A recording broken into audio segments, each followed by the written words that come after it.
بسم اللہ الرحمن الرحیم۔ میرے محترم سامعین حضرات، شریعت مطہرہ نے صدقہ فطر کو عید کے ان خوشیوں میں مساکین اور غرباء کو اپنے ساتھ ملانے کے لیے واجب کیا ہے۔ تو میرے محترم سامعین حضرات، اس لیے صدقہ فطر کب ادا کی جائے اور اس کا مستحب وقت کون سا ہے؟ تو اگر ایک علاقہ ایسا ہے کہ جہاں پر لوگوں کی حاجات وہ کم ہے اور لوگوں میں سخاوت ہے اور وہ صدقہ فطر کے انتظار نہیں کرتے، بلکہ اس سے پہلے مساکین کو ان کی جو حاجات ہوتی ہے رمضان کے متعلق، اور اسی طرح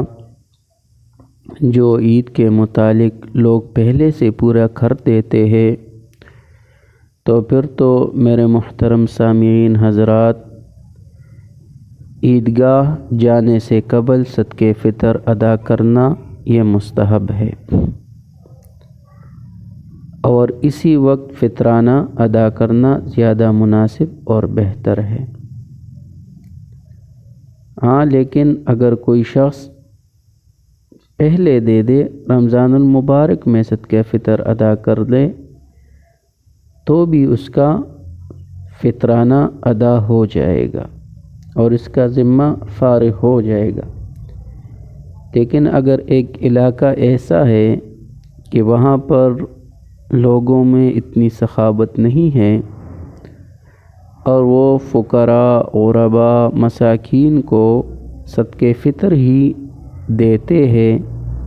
اور ان سے ان کی حاجات، جو فقراء اور مساکین کے حاجات ہے وہ پورے ہوتے ہو، تو پھر اس صورت میں صدقہ فطر یہ رمضان میں ہی دینا چاہیے۔ عید کے نماز سے پہلے دینا پھر اس سے بہتر یہ ہوگا کہ بندہ یہ رمضان کو، یکم رمضان اسی طرح پہلی ہی عشرے میں ادا کیا کرے۔